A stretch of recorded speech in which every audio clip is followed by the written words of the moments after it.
আমার ভাইরা, আল্লাহ রাব্বুল আলামিন কোরআনে কারীমের ভিতরে বলেছেন, ওয়াকাদা রাব্বুকা আল্লা তা'বুদু ইল্লা ইয়্যাহু ওয়া বিল ওয়ালিদাইনি ইহসানা। জোরে বলেন আল্লাহু আকবার। আল্লাহ রাব্বুল আলামিন বললেন, বিভিন্ন জায়গায় বলেছেন আল্লাহ তা'বুদু ইল্লাল্লাহ, বান্দা আমার ইবাদত ছাড়া অন্য কারো ইবাদত করতে পারবি না, আমার ইবাদত করা লাগবে। আল্লাহ রাব্বুল আলামিন সূরা নিসার ভিতরে বলেছেন, অথবা বাকারার ভিতরে আল্লাহ রাব্বুল আলামিন বলেছেন, আল্লাহ বলেছেন, ইয়া আইয়ুহান নাসু উবুদু রাব্বাকুমুল্লাযী খালাকাকুম ওয়াল্লাযীনা মিন ক্বাবলিকুম লাআল্লাকুম তাত্তাকুন। আওয়াজ দেবেন আল্লাহু আকবার। আমার ভাইরা, আল্লাহ রাব্বুল আলামিন বলেন, ইয়া আইয়ুহান নাসু উবুদু রাব্বাকুমুল্লাযী খালাকাকুম। আল্লাহ বলছেন, সেই রবের দাসত্ব করো আর গোলামি করো, সেই রবের ইবাদত করো যিনি তোমাদেরকে সৃষ্টি করেছেন আর তোমাদের পূর্বে যারা ছিল তাদেরকে সৃষ্টি করেছেন, সেই রবের ইবাদত করো। আল্লাহ সূরা জারিয়ার ভিতরে বলেছেন, ওয়া মা খালাকতুল জিন্না ওয়াল ইনসা ইল্লা লিয়াবুদুন। ও আমার বান্দারা, কেবলমাত্র আমি জিন আর ইনসানকে কেবলমাত্র আল্লাহ রাব্বুল আলামিন সৃষ্টি করেছেন তার দাসত্ব আর গোলামি করার জন্য, তার ইবাদত করার জন্য। আওয়াজ দিয়া বলেন কথাটা কার? জোরে বলুন কার? আরো জোরে বলা লাগবে কার? আমার ভাইরা, আল্লাহ রাব্বুল আলামিন বলতেছে, বান্দারে আমার ইবাদত করো। এরপরে আল্লাহ রাব্বুল আলামিন বলেছেন, আল্লাহ কোরআনুল কারীমের মধ্যে বলেছেন, ইয়া আইয়ুহাল্লাযীনা আমানুরকাউ ওয়াসজুদু ওয়া'বুদু রাব্বাকুম ওয়াফআলুল খায়রা লাআল্লাকুম তুফলিহুন। আল্লাহু আকবার। আল্লাহ রাব্বুল আলামিন বলেছেন, বান্দারে, ইয়া আইয়ুহাল্লাযীনা আমানু, অথবা ইয়া আইয়ুহাল্লাযীনা আমানুর কাউ, হে ঈমানদারেরা তোমরা রুকু করো আর সিজদা করো আর সেই রবের ইবাদত করো, যাতে করে তোমরা তাকওয়াবান হতে পারো, পরহেজগার হতে পারো, অথবা সাফল্যমণ্ডিত হতে পারো। যারা আল্লাহর ইবাদত করবে তারাই সফল কাম হবে। চিল্লায় গন্ডি কিনা? ইবাদত হবে কার? জোরে বলা লাগবে কার? দুনিয়ার কোন মানুষের ইবাদত নয়, একমাত্র আল্লাহর ইবাদত। রাসূল পাক সাল্লাল্লাহু আলাইহি সাল্লাম কোরআনে কারীম দিয়ে রাসূল বর্ণনা করেছেন, বান্দার সামনে ওয়াজ করেছেন। আমার ভাইরা, আল্লাহ পাক বলেছেন, বান্দা যখন আল্লাহর ইবাদতের জন্য, আল্লাহ বলেন, ইয়া আইয়ুহাল্লাযীনা আমানুর কাউ, কোন বান্দা যখন নামাজ পড়তে গিয়ে আল্লাহকে রুকু করে, রুকু করলো, রাসূল বলছেন, বান্দারে যখন বান্দা রুকু করার জন্য মাথাটা নোয়ালো, আল্লাহর নবী বলেন, সোনার রূপা শরীরের ওজন পরিমাণ যদি 50 কেজি হয়, 100 কেজি হয়, 80 কেজি হয়, এই শরীরটা এক পাল্লায় দাও আর সোনা রূপা অপর পাল্লায় দাও। যে বান্দা রুকু করলো, ওই রুকুকারীর সমস্ত শরীরের ওজন পর্যন্ত সোনা রূপা দান করলে যে সওয়াব হয়, আল্লাহর বান্দা যখন রুকু দেয় সেই সওয়াব আল্লাহ তারে দান করে দেয়। আরো জোরে বলুন আমার ভাইরা। সুতরাং এত মর্যাদা দেওয়া হয়েছে, রুকুর এত মর্যাদা দেওয়া হয়েছে, কিন্তু আমার দেশের মুসলমানেরা মসজিদে গিয়ে রুকু দেয়, এমন রুকু দেয়, রুকু দিয়া আল্লাহু আকবার বলে রুকু দেওয়ার সাথে সাথে আবার সামি আল্লাহু লিমান বলে দাঁড়ায় যায়। আছে না নাই? আছে না নাই? আল্লাহ রাব্বুল আলামিন বলেছেন, ওয়াসজুদু, আর সিজদা দাও। রাসূল বলেছেন, কোরআনে কারীম বলতেছেন, সিজদা করো, রুকু করো। আমার বন্ধুগণ, রুকুতে থাকবেন যতক্ষণ, দাঁড়ায়া থাকতে হবে ততক্ষণ। কথা কয় না ঠিক না বেটি? আল্লাহর নবী বলেছেন, যে ব্যক্তি সিজদা করলো, সাহাবীরা জিজ্ঞেস করছেন, ইয়া রাসূলুল্লাহ, বান্দা কখন আল্লাহর নিকটবর্তী হয়ে যায়? রাসূল বললেন, বান্দা যখন সিজদা দেয়, ওই বান্দা আল্লাহর সরাসরি নিকটবর্তী হয়ে যায়। আওয়াজ দেবেন আল্লাহু আকবার। কিন্তু আমার দেশের মুসলমানেরা রুকু করে এমন রুকু, সিজদা করে এমন সিজদা, একটার পর একটা মুরগি খাওয়ার দানার মতো। চিল্লা কোন ঠিক কিনা? আমার বন্ধুগণ, রুকু হয় না, সিজদা হয় না।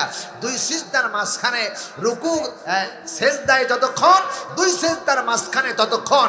যদি কেউ সোজা হয়ে বসা ওয়াজিব, যদি কেউ সোজা হয়ে বসলো না, এক সিজদার পরে আর এক সিজদা দিল, সুজদা লাজিম হয়ে গেল, সুজদা দিল না, নামাজ ফাসেক হয়ে গেল, নামাজ হলো না। চিল্লা এখন ঠিক কিনা?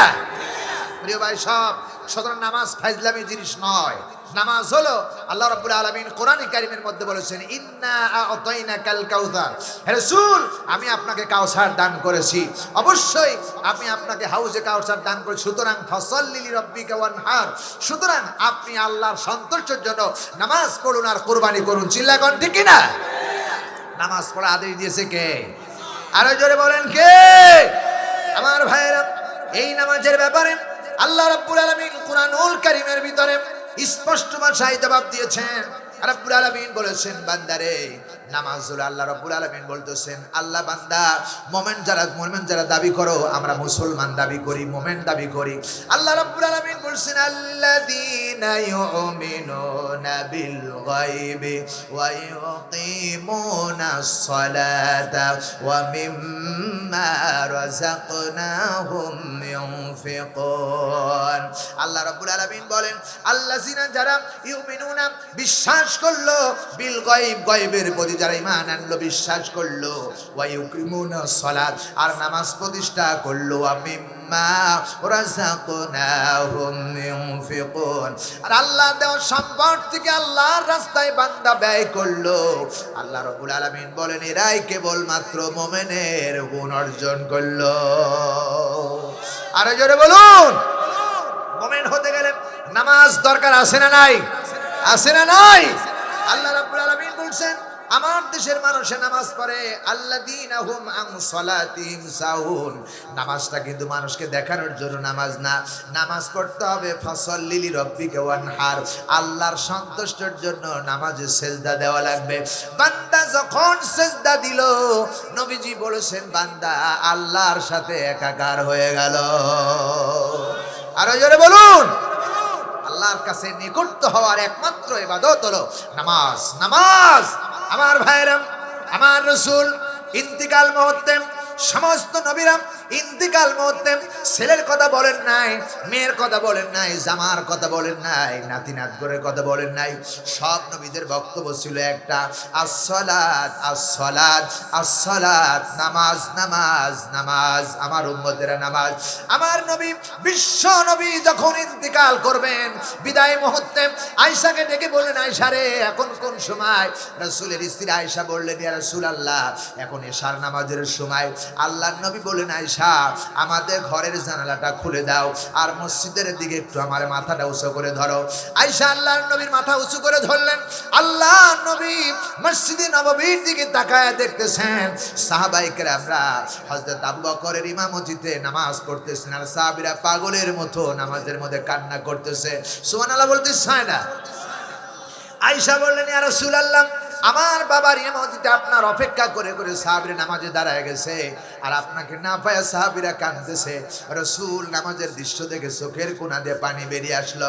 আয়েশা বললেন, ইয়া রাসূলুল্লাহ নামাজের দৃশ্য দেখে চোখের মধ্যে পানি আসলো, ইয়া রাসূলুল্লাহ কোনো দুঃখ দিলাম নাকি, কষ্ট দিলাম নাকি? রাসূল বলেন, আয়েশা রে এটা কোনো দুঃখের কান্না নয়, এটা তৃপ্তির কান্না। আয়েশা রে আমার সাহাবীরা নামাজ পড়তেছে, এই নামাজ কায়েম করতে গিয়ে তায়েফের ময়দানে রাসূলকে লক্ষ লক্ষ পাথরের আঘাতে শরীর থেকে রক্ত ঝরাতে হয়েছে। আয়েশা রে এই নামাজ প্রতিষ্ঠা করতে গিয়ে উহুদের ময়দানে আমার ডান্ডার মোবারক শহীদ করতে হয়েছে। এই নামাজ প্রতিষ্ঠা করতে গিয়ে সাহাবায়ে কেরামরা জীবন দিয়েছে। সুতরাং এটা দুঃখের কান্না না, এটা তৃপ্তির কান্না। আমার চোখে ধরা পড়লো সাহাবীরা, আমার মনে হচ্ছে কিয়ামত পর্যন্ত আমার উম্মতেরা এইভাবে নামাজ আদায় করবে। আরো জোরে বলুন। শেষ কথা বললেন নবীজি, মেয়ের কথা বললেন না, নানার কথা বললেন না, নাতি নাত করে কথা বললেন না। রাসূল বললেন, আসসালাত আসসালাত আসসালাত ইজামা মালাকাত আইমানুকুম, আসসালাত আমার উম্মতেরা নামাজ নামাজ, আমার উম্মতেরা নামাজ ছেড়ে দিও না। এই নামাজ দরকার আছে না নাই?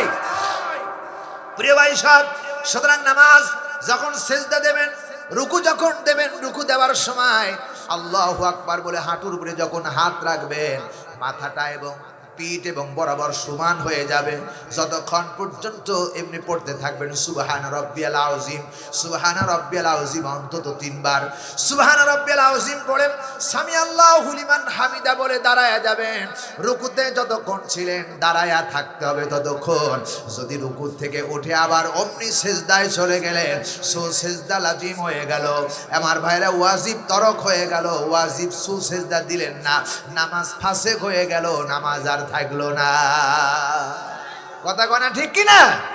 আমার দেশের নামাজ এমনি এমনি এমনি, কথা কয় না, আছে না নাই? আহা, সিজদা দেয়, এত দ্রুত গতি সিজদা দেয়, মনে হচ্ছে প্লেন লিয়া উড়ে গেলেও ওর সাথে পারো দেয় না। কথা কয় না ঠিক কিনা? আল্লাহর নবী বলেছেন, ও আমার ভাইরা শুনে রাখো যুবকেরা, যখন সিজদা দিবে মনে মনে চিন্তা করবে আমার আল্লাহর কুদরতি পায়ের উপরে আমি সিজদা দিতেছি, আর আল্লাহ আমার সামনে দাঁড়ায়া আমারে দেখতেছে। আমি বলতেছি সামি আল্লাহু লিমান হামিদা, সেই রবের প্রশংসা করতেছি যিনি আমার কথা শুনেন এবং দেখতেছেন। ঠিক কি না? আমারে দেখেন কে? আরে জোরে বলেন কে? বান্দা যখন সিজদায় থাকে আল্লাহ রাব্বুল আলামিন বান্দারে দেখেন, বান্দা যখন দাঁড়ায়া থাকেন তখন আল্লাহ বান্দারে দেখেন। সুতরাং বান্দা যখন সিজদা দিবে, একটা সিজদার কত দাম! আল্লাহ রাব্বুল আলামিন সমস্ত ফেরেশতাদের সর্দারকে আল্লাহ রাব্বুল আলামিন বলেন আদমকে সিজদা দাও। আদমকে যখন সিজদা দিল না, একটা সিজদা না দেওয়ার কারণে ফেরেশতাদের শয়তান হয়ে গেল, সে হয়ে গেল শয়তান, ফেরেশতাদের সর্দার শয়তান হয়ে গেল। আদম সন্তান যখন মসজিদের ভিতরে গিয়ে যখন এই কপাল দেয়া সিজদা দেয়, আল্লাহর কসম রাসূলুল্লাহ বলেছেন, ওই আল্লাহর ওই লানতপ্রাপ্ত শয়তান কপালের মধ্যে এরকম করে থাপড়ায়, আর ওই মসজিদের গিলাপ থেকে দৌড়ায় পালায়, আর বলে হাইরে পুরা কপাল, একটা সিজদা যদি দিতাম কপাল ধন্য হতো, একটা সিজদা না দেওয়ার কারণে শয়তান হয়ে গেলাম। আদম সন্তান সিজদা দেবার কারণে বেইজ্জতি হয়ে গেল। আল্লাহু আকবার। খুব খারাপ লাগতেছে বুঝি? প্রিয় ভাই সব, চিল্লায়া আমি যা বলবো সব দলিল সহ কথা হবে, চিল্লা কোন ঠিক কি না? কারণ উতলু মা উহিয়া ইলাইকা মিনাল কিতাব, রাসূল কোরআন শরীফ দিয়ে আল্লাহ রাব্বুল আলামিন রাসূলকে বলেছেন, রাসূল আপনি যখন মানুষের সামনে ওয়াজ করবেন তখন কোরআন দিয়ে ওয়াজ করবেন। কথা কয় না ঠিক না? ঠিক। ফাইন্না যিকরা ফাযাক্কির ফাইন্না যিকরা তানফাউল মুমিনিন, আল্লাহ বলছেন মুমিনদের সামনে কোরআন দিয়ে ওয়াজ করলে মুমিনদের কাজে লাগবে। জোরে বলুন না ঠিক কি না? সুতরাং এই নামাজ দরকার আছে না নাই? আছে না নাই? নামাজ পড়তে হবে নামাজের মতো। এই নামাজ নিয়ে আমি একটা ভাইরাল গান আছে আমার, বলবো নাকি?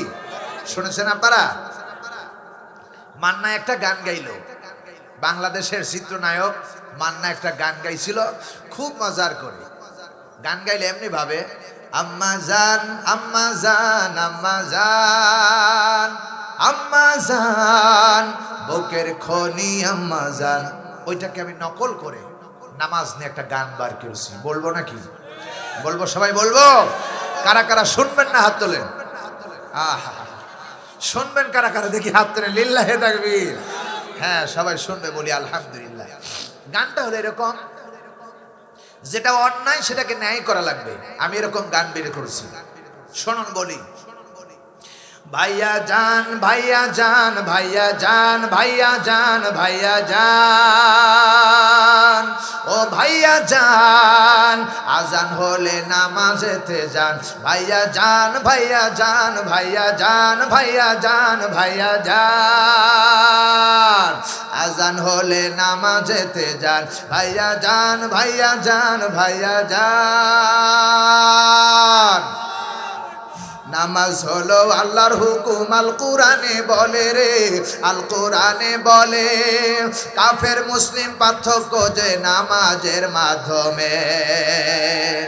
এই কথাটি বলছে নবী, এই কথাটি বলছে হাদিসে নবী। দুজাহান ভাইয়া জান, ভাইয়া জান, ভাইয়া জান, সবাই ভাইয়া জান, ভাইয়া জান, ভাইয়া জান, ও ভাইয়া জান, আজান হলে নামাজেতে যান, ভাইয়া জান, ভাইয়া জান, ভাইয়া জান।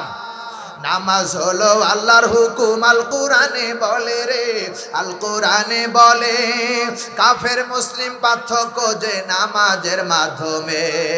এ কথাটা বলছে নবী, এ কথাটা বলছে হাদিসে নবী। দুজাহান ভাইয়া জান, ভাইয়া জান, সবাই একটু ঝংকারে ভাইয়া জান, ভাইয়া জান, ভাইয়া জান, আজান হলে নামাজেতে যান, ভাইয়া জান। প্রতিদিন মুয়াজ্জিন সাহেব ডাকছে বারে বারে রে, ডাকছে বারে বারে, ঘুমের চেয়ে নামাজ ভালো শুনছি সবাই কানে। কথা বলেন। প্রতিদিন মুয়াজ্জিন সাহেব ডাকছে বারে বারে রে, ডাকছে বারে বারে, ঘুমের চেয়ে নামাজ ভালো শুনছি সবাই কানে। আজান শুনে জবাব দিয়ে, আজান শুনে জবাব দিয়ে মসজিদেতে যান, ভাইয়া জান, ভাইয়া জান, ভাইয়া জান, ভাইয়া জান, ভাইয়া জান, ও ভাইয়া জান, আজান হলে নামাজেতে যান, ভাইয়া জান, ভাইয়া জান, ভাইয়া জান। হায়াতের মেয়াদ যেদিন শেষ হইয়া যাবে রে, শেষ হইয়া যাবে, আজরাইল আসিয়া তোমার আমার সামনে খাড়া হবে। কথা বলেন ঠিক না বেঠিক?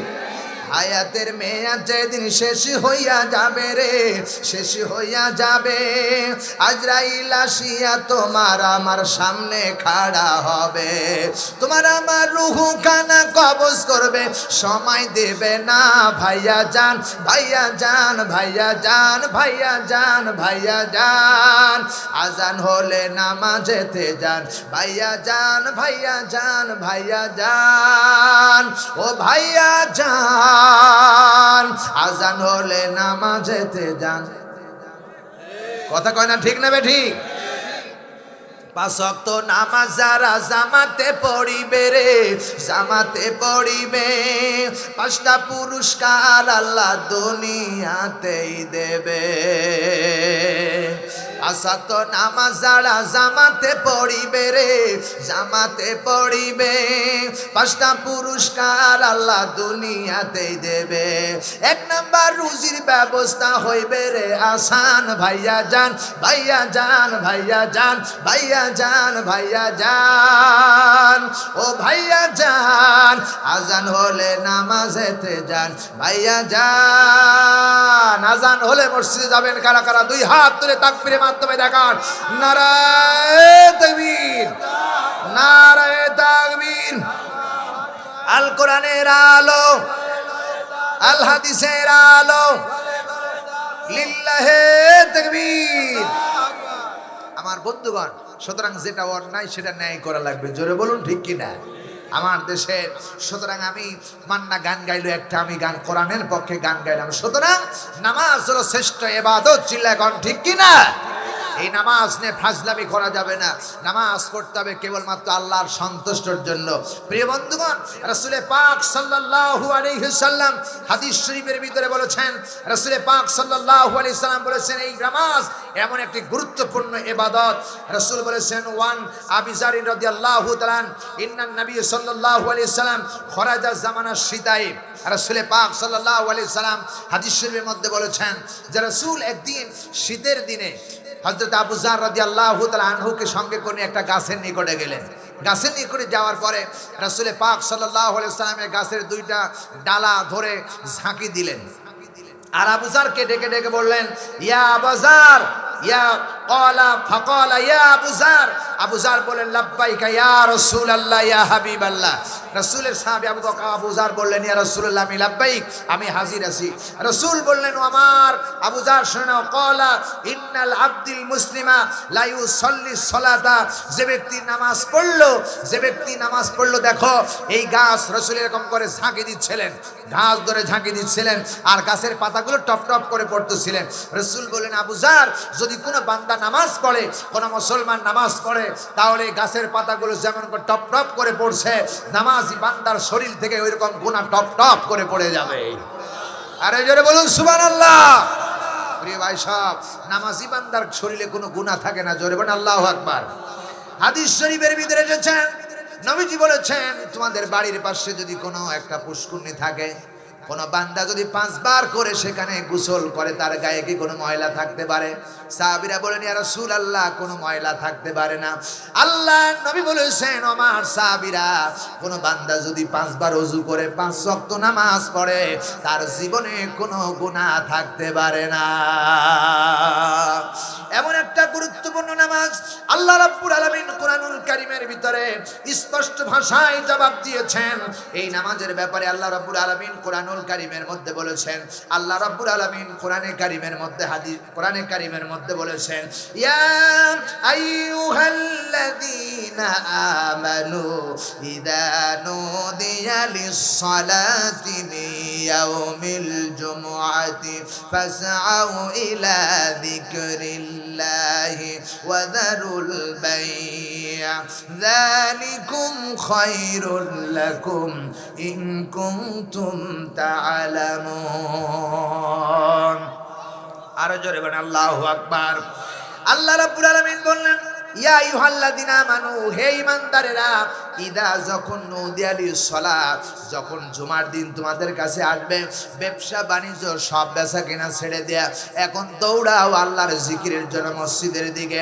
আমার ভাইরা, কারণ আল্লাহ রাব্বুল আলামিন বলেছেন আল্লাহর জিকিরের জন্য দৌড়াও, দারুল বায়া, ব্যবসা বাণিজ্য ছেড়ে দিয়ে, যালিকুম খায়রুল লাকুম, দুনিয়ার কোনো কাজের ভিতরে কোনো কল্যাণ নাই।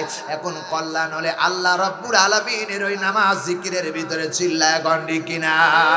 আমার ভাইরা, কৃষি কাজ করলে বরকত হবে না, ক্ষেত খামারে কাজ করলে বরকত হবে না, দোকানে দোকানদারি করলে বরকত হবে না। আল্লাহ রাব্বুল আলামিন বলেছেন আযান হয়ে যাবার মাত্রই মসজিদে যারা যাবে, আল্লাহ বলেছেন যালিকুম খায়রুল লাকুম, এখন বরকত ওই নামাজের ভিতরে আল্লাহ রাব্বুল আলামিন রেখেছেন। ঠিক না বে ঠিক?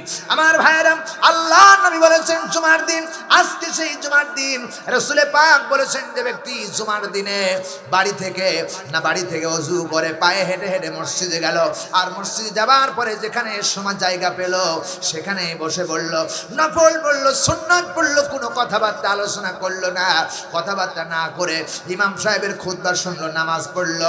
আল্লাহ নবী বলেছেন প্রত্যেকটি বাড়ি থেকে মসজিদ পর্যন্ত যত কদম দিয়েছেন, 1 বছর দাঁড়ায়া দাঁড়ায়া নফল নামাজ পড়লে যে সওয়াব হয়, 1 বছরের নফল নামাজের সওয়াব আল্লাহ রাব্বুল আলামিন দান করে দেয়। প্রত্যেকটি কদমের বিনিময় আল্লাহ নবী বলেছেন 1 বছর রোজা রাখলে, একাধারে রোজা রাখলে যে সওয়াব হয়, প্রত্যেকটি কদমের বিনিময় আল্লাহ জুমার দিনে তার মর্যাদা বাড়ায়া সওয়াব আল্লাহ তার বান্দার আমলনামায় দিয়ে দেয়। কিন্তু আমার দেশের মুসলমানেরা জুমার দিনে নামাজ পড়তে আসে, খুতবা হয়ে যাওয়ার পরে, আসে না নাই? খুতবা অনেক আছে, খুতবা হয়ে যাওয়ার পরে মুসলমান, আবার অনেক মুসলমান আছে জুমার দিনে নামাজই পায় না, আছে না নাই? আছে না নাই? আমার ভাইরা, সুতরাং এই জুমার দিনে রাসূলুল্লাহ বলেছেন এক জুমা থেকে আরেক জুমায় যত গুনাহ হয়েছে সব কাফারা হয়ে যায়।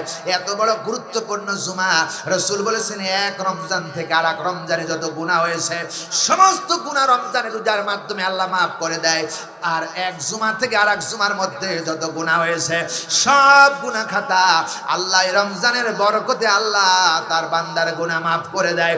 গুনাহ মাফ করে দিতে পারে তিনি কে? আল্লাহ রাব্বুল আলামিন বলেন ওয়ালিল্লাহি মা ফিস সামাওয়াতি ওয়া মা ফিল আরদ ইয়াগফিরু লিমান ইয়াশাউ ওয়া ইউআযযিবু মান ইয়াশা। শিক্ষার আওয়াজ দেবেন আল্লাহু আকবার। আল্লাহ ডাক দিয়ে বলতেছেন, বান্দারে আকাশ আর জমিনের ভিতরে যা কিছু আছে সব আমি মালিকানা, আমি রাজত্বের ভান্ডারের মালিক আমি আল্লাহ। সুতরাং আমি যাকে ইচ্ছা ক্ষমা করে দেই, যাকে ইচ্ছা শাস্তি দেই। সুতরাং আল্লাহ কাউকে মাফ করে দিতে পারে, আবার কাউকে শাস্তি দিতে পারে। শাস্তি দেওয়ার মালিক ও আল্লাহ, ঠিক কি না? সুতরাং আমরা যদি মাফ চাইতে পারি, মাফ করে দিবেন যিনি কে? আরো জোরে আমার ভাইয়েরা, হযরত আদম আলাইহিস সালাম আল্লাহর কাছে মাফ চেয়েছিলেন। মাফ চাওয়ার 4টা বিষয় আছে। 1 নাম্বার হলো স্বীকৃতি দেওয়া আমি গুনাহ করেছি। 2 নাম্বার প্রতিশ্রুতি দেওয়া আর করব না। 3 নাম্বার ফিরে আসতে হবে। 4 নাম্বার তওবা করতে হবে, আর জীবনে এমন কোনো অন্যায় কাজ করব না। এই 4টা প্রতিশ্রুতি দিয়ে যদি বান্দা তওবা করতে পারে, মাফ চাইতে পারে, 50 বছরের জীবনের গুনাহ খাতা আল্লাহ মুহূর্তের ভিতরে মাফ করে দিতে পারে। আরো জোরে বলুন। আল্লাহ রাব্বুল আলামিন বলেন, ইয়া আইয়ুহাল্লাযীনা আমানু তুবু ইলাল্লাহি তাওবাতান নাসুহা। আল্লাহ রাব্বুল আলামিন বলেন, হে ঈমানদারেরা, তোমরা গুনাহ করেছো, আল্লাহর কাছে তওবা করো। কত গুনাহ করেছো? আমি আল্লাহ রাব্বুল আলামিনের কাছে খাঁটি তওবা করো। আল্লাহ তাআলা বলতেছেন, আসা রাব্বুকুম আইয়ুকাফিরা আনকুম সাইয়্যাতিকুম ওয়া ইউদখিলাকুম জান্নাতিন তাজরি মিন তাহতিহাল আনহার। আল্লাহ বলে, বান্দারে জীবনে 50 বছর যা গুনাহ করেছো, সব গুনাহ কাদা যদি বান্দা তওবা করতে পারো, আমি আল্লাহ মাফ করে গুনাহগুলো নেকি বানায় দিব, আর তোমারে ওই গুনাহ মাফ করে দিয়ে আমি আল্লাহ জান্নাতে প্রবেশ করাবো। আল্লাহু আকবার। এই ক্ষমতার মালিক কে? আরো জোরে বলুন। ওই আল্লাহ এখন আছে না? নাই। সুতরাং নামাজের ভিতরে আল্লাহ রাব্বুল আলামিন তওবা রেখেছেন। কেমন তওবা? নামাজের শেষ বৈঠকে আমরা বলে থাকি, আল্লাহুম্মা ইন্নী যালামতু নাফসি যুলমান কাসীরা ওয়া লা ইয়াগফিরুয যুনুবা ইল্লা আনতা ফাগফিরলি মাগফিরাতাম মিন ইনদিকা ওয়ারহামনি ইন্নাকা আনতাল গফুরুর রহিম। হায় আল্লাহ, আমার জীবনের গুনাহ খাতা তুমি মাফ করে দাও। কাসীরা বেশি বেশি গুনাহ করেছি, এত গুনাহ করেছি, আর গুনাহ করতে করতে জীবনটারে কলুষিত বানায় ফেলেছি। সুতরাং তুমি ছাড়া ক্ষমা করার কেউ নাই। আল্লাহ বলে, বান্দা যখন বান্দা নামাজের ভিতরে এমনি তওবা করে, আমার আল্লাহ রাব্বুল আলামিন নামাজ শেষ হওয়ার আগে সমস্ত গুনাহ খাতা বান্দার মাফ করে দেয়। এই নামাজ পড়া দরকার আছে না নাই? সুতরাং আল্লাহ তাবুদু ইল্লাল্লাহ, ইবাদত হবে কার? আরো জোরে বলেন কার? আমার ভাইয়েরা, রাসূলুল্লাহ বলেছেন, আমার বন্ধুগণ, রাসূল পাক সাল্লাল্লাহু আলাইহি সাল্লামের কাছে সাহাবায়ে কেরাম জিজ্ঞেস করলেন, ইয়া রাসূলুল্লাহ, খুব কষ্ট লাগতেছে, খারাপ লাগতেছে নাকি? না আরো সুর বলবো? হ্যাঁ চলবে? বলি আলহামদুলিল্লাহ। জোরে বলেন আলহামদুলিল্লাহ। আমার কাছে এমন কোন সুর নাই যে নাই, আমার এখানে এমন কোন সুর নাই যে নাই। এই যে একটু আগে বলে গেল একজন, একটু আগে বলে গেল না, কি বললো? আমজাদুল জিয়াদি। আমজাদুল জিয়াদি পাবনা একটা বক্তা আছে না নাই? ওনার কণ্ঠটি উনি ওয়াজ করলেন। প্রিয় ভাই সাহেব, আমি এরকম করলে হয়ে যায়, আমি শুধু এরকম করব না, হয়ে যাবে, কোনো সমস্যা নাই। সুতরাং আমরা শুনবো কোরআন। চিল্লায় বলেন ঠিক কি না? শুনতে হবে কোরআন, কারণ কোরআনের একটা মাখরাজ পড়বেন, 10টা নেকি হবে, 10টা গুনাহ মাফ হবে, 10টা মর্যাদা আল্লাহ বাড়ায় দিবেন। আর একটু আস্তে কোন, গলায় ব্যথা লাগবে। আর একটু জোরে বলেন সুবহানাল্লাহ। যারা কোরআন শোনে আর যারা কোরআন বলে, তারা তো সরাসরি আল্লাহর সাথে কথোপকথন করে, আল্লাহর সাথে কথা বলে। জোরে বলেন সুবহানাল্লাহ। সুতরাং এই কোরআন পৃথিবীর সর্ববৃহত্তম কিতাব। কোরআনের মতো এত মর্যাদা সম্পন্ন কিতাব আকাশের নিচে আর জমিনের উপরে নাই। এক সুর যদি আমি বলি, এক সুরে 1.5 ঘন্টা কেটে যাবে, সওয়াবও নাই, কোরআনও নাই, হাদিসেও নাই, এমন সুরও আমি জানি, কিন্তু বলার কোনো প্রয়োজন নাই, বলতে হবে কোরআন। এই জন্য আল্লাহ রাব্বুল আলামিন বলেছে, হে রাসূল, রাসূলের কাছে সাহাবায়ে কেরামরা জিজ্ঞেস করলেন। সাহাবীর নাম হলো হযরত আব্দুল্লাহ ইবনে মাসউদ রাদিয়াল্লাহু তাআলা আনহু। মাসউদ রহিসুল মুফাসসিরদের মধ্যে একজন সাহাবী। মাসউদ মানুষটা বড়, কিন্তু মাসউদের পাও ছিল ছোট্ট ছোট্ট। আমাদের দেশে শিশু সন্তান জন্মগ্রহণ করেন যখন, পাও ছোট হয় না বড় হয়? ছোট পাও হয়, কিন্তু মাসুদের বডিটা অনেক বড়, স্বাভাবিক মানুষের মতো, কিন্তু তিনার পাওটা ছোট। হযরত মাসুদ খেজুর গাছে উঠতেছেন, খেজুর গাছে উঠতেছেন, এমন সময় পিছনে নিচে সাহাবায়ে কেরামরা আর অনেক দাঁড়িয়ে মাসুদের ছোট্ট পাও দেখে সাহাবায়ে কেরামরা হাসতেছেন। রাসূলুল্লাহ ওইখানে তাশরিফ আনলেন। শুনতেছেন কথা? যখন তাশরিফ আনলেন, এখন সাহাবীদেরকে জিজ্ঞেস করলেন, ও আমার সাহাবীরা, রাসূল জিজ্ঞেস করলেন, সাহাবীরা তোমরা হাসতেছো কেন? মাসুদের পাও দেখে হাসতেছো। সাহাবীরা আর কোনো কথা বলেন না। রাসূল বললেন, ও আমার সাহাবীরা শুনে রাখো, হযরত মাসুদের পাও ছোট হতে পারে, আকাশ এবং জমিনের সব মাখলুকাত এবং আকাশ আর জমিন সব কিছু যদি এক পাল্লায় দাও, আর মাসুদের পাও যদি অপর পাল্লায় দাও, গোটা পৃথিবীর সমস্ত কিছুর চাইতে মাসুদের পায়ের দাম আল্লাহর কাছে অনেক বেশি। আরো জোরে বলুন, আসহাবি কান নুজুম, আমার সাহাবীরা আকাশের তারকার সমতুল্য। সুবহানাল্লাহ বলবেন না? প্রিয় ভাই সব, সেই মাসুদ বলতেছেন যে আইয়ু আমালে আহাব্বা ইলাল্লাহি তাআলা, হে রাসূল আল্লাহর কাছে সবচেয়ে দামি আমল কোনটা?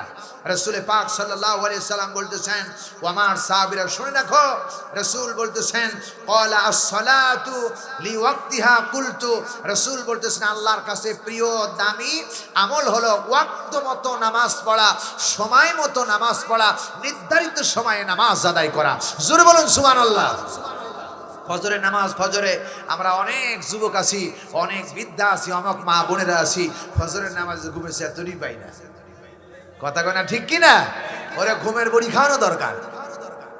সারা রাত মোবাইল নিয়ে এরকম করে ছায়া থাকে, মোবাইল দিয়া মোবাইল দেখতে দেখতে চোখটারে বানায় ফেলেছে শয়তানের চোখ। কথা কয় না ঠিক কিনা?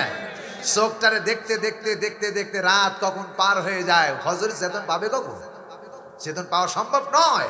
আমার যুবক ভাইয়েরা, তোমাদেরকে আমি প্রাণ খুলে বলবো, তোমাদের মতো যুবক হযরত খাব্বাব, হযরত খবাইর, হযরত আলী, হযরত উসমান, তোমাদের মতো যুবকদের দ্বারা এই কোরআন প্রতিষ্ঠিত হয়েছে। চিল্লায় বলেন ঠিক কিনা? সাদ আর মাস দুই ভাই, 11 বছর, একজন বয়স 9 বছর।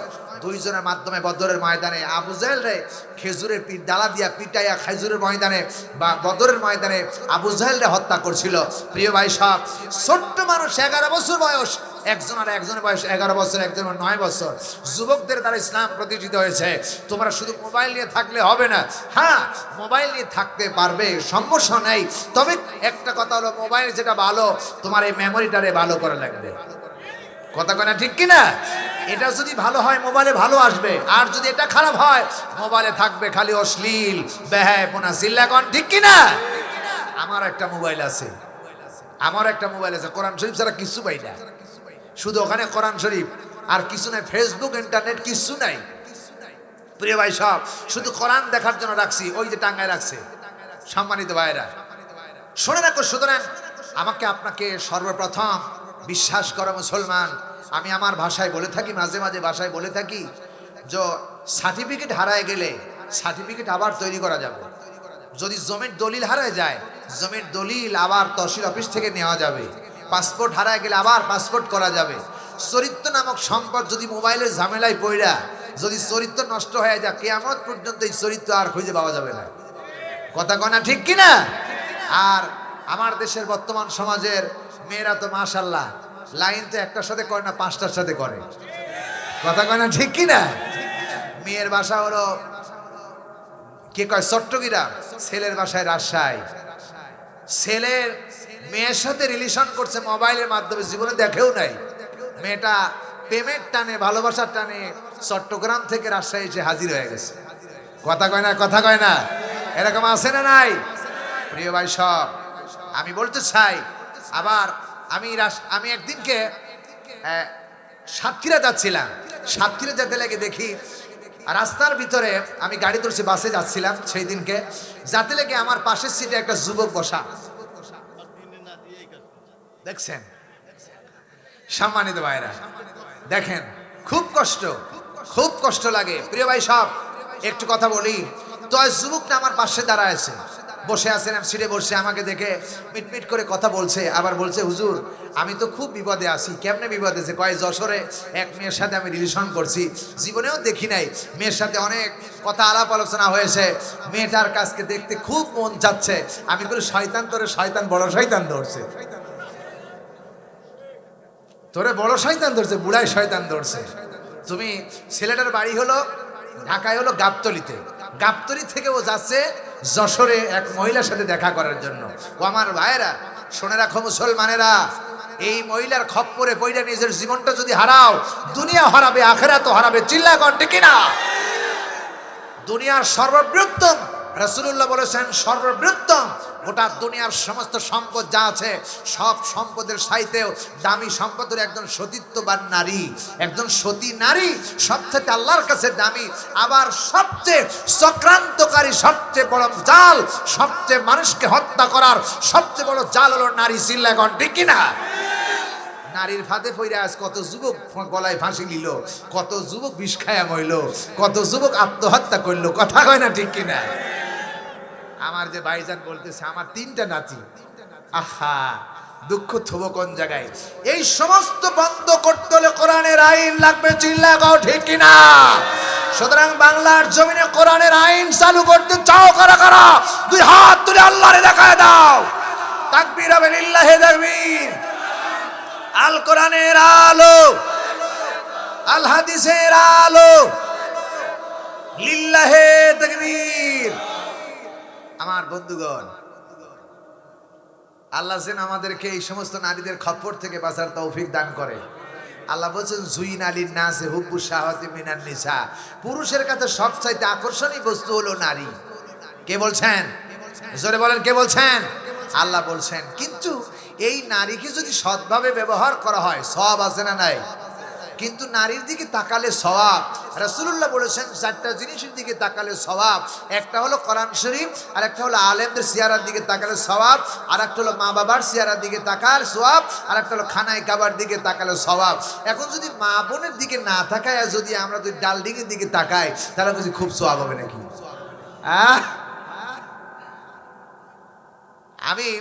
আমি আমাদের বাজারে বসেছিলাম। দেখেন বর্তমান সমাজের পরিস্থিতি কি, খুব খারাপ লাগতেছে নাকি? আমি আমার সমাজে বাড়ির পাশে বসে, আমার বাজারে বসেছিলাম। হঠাৎ করে আমারই ফুফাতো ভাইয়ের একটি মেয়ে কলেজ থেকে বাড়ি যাচ্ছে, আর ওই পাশেই 2টা বকাটি ছেলে বসে আছে। আমি ওখানে বসে আছি, ওরা লক্ষ্য করে নাই যে এটাই মেয়ের চাচা। উনি যখন ওই মেয়েটা যখন রাস্তা দিয়ে হাঁটে যাচ্ছে, আর ওই বকাটি 2টা সওয়াল করছে, দেখ মাল যাচ্ছে রে, হাই রে মাল। আজ নারীদেরকে বানাইছে মাল। মাল হলো খেসারি, মসুর, পেঁয়াজ, রসুন। আজ বানানো হয়েছে নারীকে মাল। চিল্লা কন ঠিক কিনা? প্রিয় ভাই সব, শুধু নারীর অকরনা ফি বুয়ুতিকুন্না তাবাররুজনা তাবাররুজাল জাহিলিয়াতিল উলা, কোরআনের আইন না মানার কারণে নারী হয়ে গেছে আজকে মাল। চিল্লা কন ঠিক কিনা? পুরুষরাও তেমনি, নারীরাও তেমনি। উভয় পণ্যে কয় মোবাইলে আলাপ করে, আর ভালোবাসা কয় প্রেমা মিলন করে, আর সমাজে দুর্ঘটনা ঘটে। চিল্লা কন ঠিক কিনা? এমন সময় দেখতে দেখতে মোবাইলে রিলেশন করতে করতে বাবার কাছে কয় আমি বিয়ে করব। বাবা যখন বিয়ে দেয় না, তখন ছেলেটা গিয়ে বিষ কিনে দিয়ে আত্মহত্যা করা ছাড়া কোনো উপায় থাকে না। কথা কয় না ঠিক কিনা? এই তো হলো আমাদের সমাজ। প্রিয় ভাই সব, আর একটা বিষয়, সবচেয়ে আকর্ষণীয়, সবচেয়ে গুরুত্বপূর্ণ বিষয়, আজকে বাংলাদেশের মেয়েদের পোশাক দেখলে মনে হয় শয়তান লজ্জা করে। কথা কয় না? নারীদের পোশাক হবে ঢিলা ঢালা, কিন্তু নারীদের পোশাক হয় আজকে এত টাইট ফিটিং, আল্লাহ, শরীরের দিকে তাকানো যায় না, লজ্জা লাগে। আগে ছিল 2 পিস, এখন হচ্ছে 1 পিস। কথা কয় না ঠিক না? ঠিক না পড়লেই মনে হয় ভালো হয়।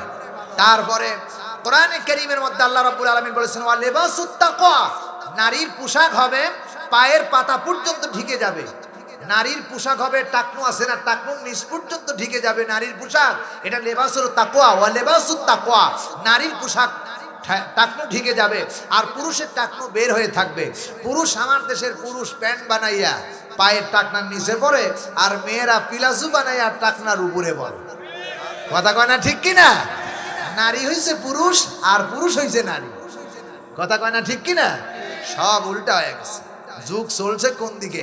পানি যাইবে নিচের দিকে, পানি যাচ্ছে উপরের দিকে। আহা, এই তো সমাজ চলছে। এই সমাজ যদি, এই ঘনে ধরা সমাজ যদি আপনি আমি যদি সঠিকভাবে পরিচালনা করতে চাই, আমার মা বোনদেরকে যদি হেফাজত করতে চাই, নারীকে যদি হেফাজত করতে চাই, পুরুষদেরকে যদি যৌবন হেফাজত করতে চাই, কোরআনে কারীমের মধ্যে আল্লাহ বলেছেন ওয়াকুল্লিল মুমিনিনা ইয়াগুদ্দু মিন আবসারিহিম ওয়া ইয়াহফাজু ফুরুজাহুম। ওহে পুরুষের জাতিরা, ওহে পুরুষের দলেরা, ও পুরুষের জাতিরা, ও পুরুষের দলেরা, ও পুরুষের জাতিরা, তোমাদের চোখটাকে বেগানা নারী থেকে নিম্নগামী করো। আর নারীদেরকে বলা হয়েছে ও নারীরা, তোমরা পুরুষ থেকে বেগানা, পুরুষ থেকে তোমাদের চোখটাকে নিম্নগামী করো। আর এমন পোশাক পরে বের হও একটার মধ্যে আরেকটা ঢুকলে যেন বোঝা নাই যায় যে দুইটা আছে। কিন্তু আমাদের দেশের পোশাক হলো এত টাইট ফিটিং, শরীর কত ফিট তা মাপা যায়। কথা কয় না ঠিক কিনা? নাজিরগঞ্জের বোনদেরকে আমি বলবো, মা বোনদেরকে বলবো, আপনার বাবাকে বলবেন ঢিলা ঢালা পোশাক তৈরি করে দিতে। বাবাই তো কেমনে, বাবাই তো বানায় দিছে এই পোশাক, চিল্লা কর ঠিক কিনা?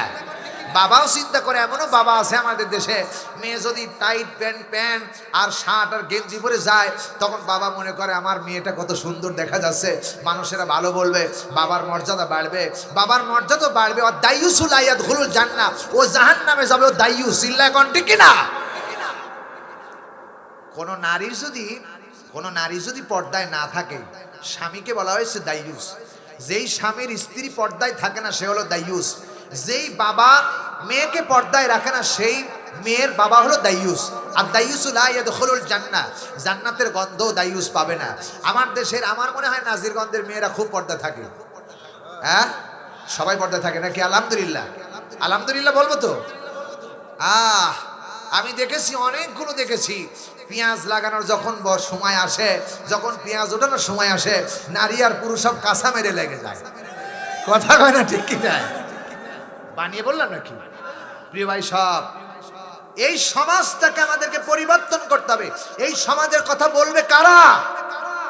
যারা মসজিদ আবাদ করে, মসজিদের ইমাম সাহেব, মসজিদের সেক্রেটারি, মসজিদের সভাপতি। কিন্তু মসজিদের সেক্রেটারি সাহেব ওই নারীকে মাঠে যেতে নিষেধ করবে কেমনে? সভাপতি সাহেব তো নিজেই সুদ খায়। কথা কয় না, কথা কয় না। হ্যাঁ, আপনার এলাকায় নাই, আমার এলাকায় আছে। আমি আমার এলাকার কথা বলছি ভাই, এই এলাকার কথা বলছি না। তো নিজেই সুদ খায়, ওর নিজের কলমই পরিষ্কার নাই, অন্যকে কেমনে সাফ করবে? কথা কয় না ঠিক কিনা? কয়লা যদি পানি দিয়ে আপনি ধন, ওর ভিতর থেকে কয়লাই বের হবে। কথা কয় না ঠিক কিনা? আর যদি কয়লা না থাকে, সেটা যদি কোনো অন্য কোন বস্তু হয়, ধোয়া হয়, তাহলে সেটা পরিষ্কার হবে। থালা বাসনে কয়লা লাগলে এটা সুন্দর করে ধুইলে পরিষ্কার হবে। কিন্তু কয়লা দিয়ে যদি কয়লা মাজেন, ও জীবনেও পরিষ্কার হবে না। চিল্লা কোন ঠিক কিনা? সুতরাং মসজিদের ইমাম সাহেব, মসজিদের কোতোয়াল, মসজিদের সেক্রেটারি এবং সভাপতি, ক্যাশিয়ার, প্রত্যেককে আগে পাক সাফ হওয়া লাগবে, তবেই সমাজ পরিবর্তন হবে। চিল্লা কোন ঠিক কিনা? একমাত্র দুই হাত তুলে দেখা, নারায়ে তাকবীর, হাত নামান। আল্লাহু আকবার, জিন্দাবাদ জিন্দাবাদ, ঘরে ঘরে জাদু, ঘরে ঘরে জাদু, শুভেচ্ছা স্বাগত পক্ষ থেকে, পক্ষ থেকে বলি আলহামদুলিল্লাহ, বলেন আলহামদুলিল্লাহ। আবার আর একটি কথা বলি, সমাজে কিছু নেতা আছে, দেখবেন পাতি নেতা, ওর কোনো দাম নাই, কিন্তু ওর এত পাওয়ার, ওর পাওয়ার দেখলে মনে হয় কুত্তাও পলায় না। কথা কয় না ঠিক কি না? এরকম নেতা আছে না নাই? ওই নেতা খালি গম খাওয়ার জম, ওই নেতা খালি এই যে 15 টাকা কেজি চাউল দেয় গরিব মানুষের, ওই চাউল চুরি করার জম। কথা কয় না ঠিক কি না? ওকে যদি বলা যায় নাজিরগঞ্জের যে আমাদের এমপি সাহেব আছে, এমপি সাহেবের কাছে একটু কথা বলে আমাদের জন্য কিছু বাজেট করে নিয়ে আসো, ও বলবে আমি বাইরের পরামানিক না, আমি ঘরের পরামানিক। কথা কয় না ঠিক কি না? এই সমস্ত নেতা দিয়া কোনো কাম হবে না ভাই। নেতা যদি হয় তাহলে রাসূলুল্লাহর মতো নেতা হইতে হবে। কথা কয় না ঠিক কি না? যেই নেতা বলছে হে আমার বিবিরা, হে আমার পানের বিবিরা, আমি রাতের বেলা যা করি, দিনের বেলা যা করি, অন্ধকারে যা করি, প্রকাশ্যে যা করি, সব খুঁটে খুঁটে মানুষের সামনে বলে দাও। কিন্তু আমার দেশের নেতা রাত্রে চুরি করে, সকালবেলা যদি বউকে বলে যে সব কিছু বলে দাও, ও কি বলবে? জীবনেও বলবে না, কারণ ও তো গমসোর। আসে না নাই? জোরে বলে আসে না নাই? আমি কি রাজনৈতিক কথা বলছি? সুতরাং রাসূলুল্লাহর মতো সমাজ যদি তৈরি করতে চাও, ওমরের মতো সমাজ যদি তৈরি করতে চাও, ওমর রাদিয়াল্লাহু তাআলা আনহু রাস্তা দিয়ে হেঁটে যাচ্ছে গভীর রাত, খলিফাতুল মুসলিমিন আমাদের মতোই ৫৬,০০০ বর্গ মাইলের দেশ, সোনার বাংলাদেশের মতো এত বড় একটা দেশের প্রেসিডেন্ট না, অর্ধ জাহানের প্রেসিডেন্ট খলিফাতুল মুসলিমিন হযরত ওমর রাদিয়াল্লাহু তাআলা আনহু। তিনি যখন প্রধানমন্ত্রী, রাতের গভীরে ছদ্ম ভেসে ১২টার সময় এক পাহাড়ি এলাকার তাঁবুর দিক দিয়ে যাচ্ছেন। হঠাৎ করে দেখেন তাঁবুর ভিতরে কান্নার আওয়াজ আসতেছেন। শুনতেছেন কথা? আমি গল্প করতেছি কিন্তু প্রিয় ভাই সাহেব, তাঁবুর কাছ দিয়ে যাচ্ছেন, তাঁবুর ভিতর থেকে কান্নার আওয়াজ আসতেছে। হযরত ওমর রাদিয়াল্লাহু তাআলা উঁকি মেরে দেখলেন কিছু সন্তান কান্না করতেছেন, আর একটা বৃদ্ধা বুড়িমা কিছু পাতিলের মধ্যে দিয়ে রান্না করতেছেন। হযরত ওমর রাদিয়াল্লাহু তাআলা আনহু সালাম দিয়ে তাঁবুর ভিতরে ঢুকে বললেন, আসসালামু আলাইকুম ইয়া আহলাল বাইত, হে বাড়ির পরিবার যারা আছো, তোমাদের উপর শান্তি, আল্লাহর শান্তি বর্ষিত হোক। কিন্তু আমাদের দেশের মুসলমানরা সালাম দেয় সালাম আলাইকুম, কথা কয় না। আবার এমন নেতা আছে কথা কয় না, কিচ্ছু বলে না, শুধু এরকম বলে, আছে না নাই? এগুলো নেতা না, এগুলো পাতি নেতা, খেতা, এগুলো খেতা। সালাম দিতে হবে আসসালামু আলাইকুম, জবাব হবে ওয়া আলাইকুমুস সালাম ওয়া রাহমাতুল্লাহ। যদি কেউ সালাম দেয় আসসালামু আলাইকুম ওয়া রাহমাতুল্লাহ, জবাব হবে ওয়া আলাইকুমুস সালাম ওয়া রাহমাতুল্লাহি ওয়া বারাকাতুহু। উত্তম ভাষায় জবাব দিতে হবে। কিন্তু আমার দেশের বিয়ে যারা করেছে যুবকরা, শ্বশুরকে খুব সালাম দেয়, বাপকে সালাম দেয় না, আছে না? মাকে সালাম দেয় না, বাবাকে সালাম দেওয়া দরকার আছে না? নাই? আরে বাবা, আপনার তো বাবাকে আগে সালাম দেওয়ার কারণ, বাবার কারণেই তো শ্বশুর পাইছাও, কথা কয় না ঠিক কিনা? সালাম দেয় কেমনে? সালাম আসসালামু আলাইকুম, তোর মরণ হোক, তুই মর, জবাব হবে ওয়ালাইকুম, তুইও মর, কথা কয় না, এরকম জবাব হবে তুইও মর। যদি কেউ সালাম দেয়, রাসূলের কাছে এক ব্যক্তি এসে, ইহুদি এসে সালাম দিলেন আসসালামু আলাইকুম, রাসূল বলেন ওয়ালাইকুম। আয়েশা বললেন ইয়া রাসূলুল্লাহ, আপনাকে তো কেমনে বললো, আপনি কেমনে বলেন? রাসূল বলেন আয়েশা তুমি কি শোনো নাই, আমি ওইভাবেই জবাব দিয়েছি ওয়ালাইকুম, ওরও মরণ হোক। যে জবাব দিবে, যেভাবে সালাম দিবে ওইভাবেই জবাব দিতে হবে, চিল্লা কন ঠিক না? আমার জন্য আপনি মরার দোয়া করবেন না, আমি বুঝি আপনার জন্য শান্তি কামনা করবো নাকি? এটা কখনো নয়। সালাম দিতে হলে সালাম দিতে হবে আসসালামু আলাইকুম, জবাব হবে ওয়া আলাইকুমুস সালাম ওয়া রাহমাতুল্লাহ। উনি সালাম দিয়ে আসসালামু আলাইকুম, আপনার উপর শান্তি বর্ষিত হোক। আর আপনি দোয়া করুন ওয়া আলাইকুমুস সালাম ওয়া রাহমাতুল্লাহ, আপনার উপর শান্তি আর বরকত বর্ষিত হোক। সুবহানাল্লাহ বলবেন না? এইভাবে রাসূল শিখিয়েছেন। প্রিয় ভাই সাহেব, হযরত ওমর রাদিয়াল্লাহু তাআলা আনহু তাঁবুর নিচে দাঁড়িয়ে, বাইরে দাঁড়িয়ে সালাম দিলেন। ভিতর থেকে জবাব আসলো ওয়া আলাইকুমুস সালাম, অনুমতি প্রার্থনা করলেন, তাঁবুর ভিতরে প্রবেশ করলেন। তাঁবুর ভিতরে প্রবেশ করে দেখে একটা হাঁড়ির ভিতরে কিছু পাথর দিয়া বৃদ্ধা বুড়িমা রান্না করতেছে, আর ছেলে মেয়েগুলো কাঁদতেছে। হযরত ওমর ডাক দিয়ে বলতেছেন, বুড়িমা সকাল সকাল রান্না করে খাওয়াতে পারো নাই, ছেলে মেয়েরা কাঁদতেছে। উনি বলতেছেন, বুড়িমা বলতেছেন, কে আপনি? রাতের পথিক আমি জানি না, আপনারে চিনি না, তবে আমরা মদিনার লোক না, মদিনার বাইরের স্টেজের লোক। আমরা মদিনার সরকারের কাছে আজকে 4 দিন পর্যন্ত এসেছি, 4 দিন আগে এসেছি, কিন্তু ভিড়ের কারণে মদিনার প্রেসিডেন্টের কাছে যাইতে পারি না, কোনো মাধ্যমও পাই নাই। 4 দিন পর্যন্ত আমার ছেলে মেয়েরা অনাহারে না খায়া ক্ষুধার যন্ত্রণা সহ্য করতে না পেরে কাঁদতেছে। 4 দিন পরে হাঁড়ির মধ্যে পাথর দিয়ে জ্বালাচ্ছি আর বুঝাচ্ছি, ছেলেরা গোস্ত রান্না করা হচ্ছে, একটু পরে তোমাদের খাইতে দিব। এমনি করতে করতে রাত গভীর হবে, ছেলে মেয়েরা ঘুমায় যাবে, এইটাই বোঝার জন্য আমি হাঁড়ির মধ্যে পাথর দিয়ে জ্বালাচ্ছি। হযরত ওমরের চোখ দিয়ে দরদর করে পানি পড়তেছে। সুবহানাল্লাহ! এই তো নেতা, এই তো নেতা। হযরত ওমর একটা দৌড় দিয়ে বাইতুল মালে চলে গেলেন। সরকারি গোডাউনে, পার্লামেন্ট থেকে, সেখানে সরকারি গোডাউন থেকে 1 বস্তা আটা নিয়ে খাদেমকে ডাক দিয়ে বলছে, খাদেম আমার ঘাড়ের উপর উঠায় দাও। খাদেম বলতেছে, আমিরুল মুমিনিন, আমি তো খাদেম আছি, আমার ঘাড়ে উঠায় দেন। হযরত ওমর রাদিয়াল্লাহু তাআলা আনহু বলতেছেন, খাদেম আমি যে দৃশ্য দেখেছি, আমার বোঝা আমার ঘাড়ে বহন করতে দাও, না জানি কিয়ামতের দিন আল্লাহ আমার সাথে কি ব্যবহার করবে জানি না। বস্তা আটার বস্তা নিয়ে, কিছু তরকারি নিয়ে দৌড়ায় চলে গেছেন তাঁবুর ভিতরে। তাঁবুর ভিতরে যাওয়ার পরে বুড়িমাকে বললেন, বুড়িমা আপনি ময়দা দিয়ে খামির করুন, রুটি বানান। আর হযরত ওমর নিজ হাতে তরকারি কুটে সাহায্য করে রান্না করা হলো। মেয়ে ওই ছোট্ট বাচ্চাদেরকে কোলের করে বসায়া হযরত ওমর রুটি ছিঁড়ে ছিঁড়ে তরকারি দিয়ে মুখে উঠায় উঠায় দিয়ে খাচ্ছেন।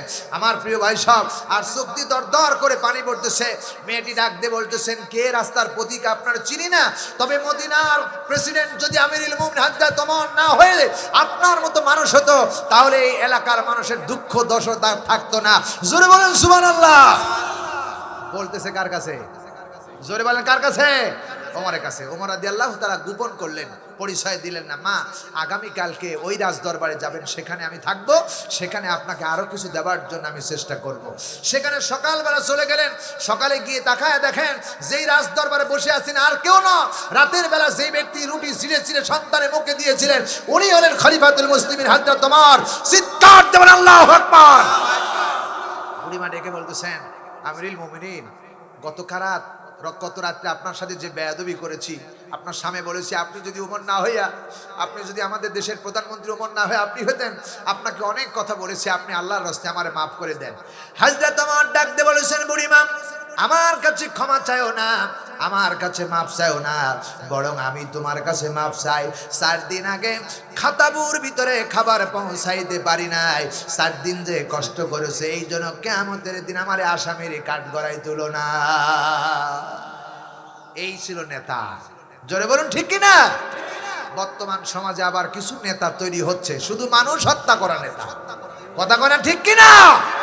আমার দেশের উসমান হাদির মতো একজন যুবককে যারা হত্যা করেছে, নিঃশর্তভাবে যারা হত্যা করলো, এদের বিচার বাংলার মাটি দেওয়া দরকার। কথা বলেন ঠিক কি না? কারণ এই সমস্ত নেতারা আগামী দিনের প্রজন্ম, আগামী দিন এরাই রাষ্ট্র চালাবে। চিল্লাগণ ঠিক কি না? মেধাবী ছাত্র এরা বাংলাদেশের কর্ণধর, এরা বাংলাদেশের গর্ব। এই সমস্ত মানুষকে যারা হত্যা করতেছেন তারা মানুষ না, তারা মানুষ হিসাবে বালহু মাদাল সিগাল কুকুরের চাইতেও খারাপ। চিল্লাগণ ঠিক কি না? এই সমস্ত মানুষের বিচার হওয়া দরকার আছে না নাই? প্রিয় ভাই সব, সুতরাং আমাদেরকে বাঁচতে হবে, সেই নেতার আনুগত্য করতে হবে যেই নেতা এই কোরআন দিয়া চলতে চায়। ঠিক না বে ঠিক? আচ্ছা বলেন তো, আমাদের দেশে কোরআন দিয়া চালানোর জন্য নেতা আছে না নাই? আছে না নাই? এই সমস্ত নেতা, আমি বিএনপি বলবো না, আওয়ামী লীগ বলবো না, জাতীয় পার্টি বলবো না, জামাত ইসলাম বলবো না, জাসদ বলবো না, এনসিপি বলবো না, এরপর ইসলামী আন্দোলন বলবো না, কোন দলের কথা আমি বলবো না। আমি বলবো যারা কোরআনকে ভালোবেসে এই দেশটাকে কোরআনের দেশ বানাতে চায় তাদের সাথে আমাদের ঐক্যবদ্ধ হতে হবে। ঠিক কিনা বলেন? আর যেখানে আলেম ওলামা বেশি সেই আলেমদের সাথে আমাদেরকে থাকতে হবে। একথা আমার না, আল্লাহ বলেছেন ইয়া আইয়ুহাল্লাযীনা আমানুত্তাকুল্লাহা ওয়া কুনু মা'আস সাদিকিন। যেখানে সাদিক বান্দা আছে তাদের সাথে তোমরা থাকো। কথা কয় না ঠিক কি না? আচ্ছা বলেন তো, এই যে মাজহার ভাই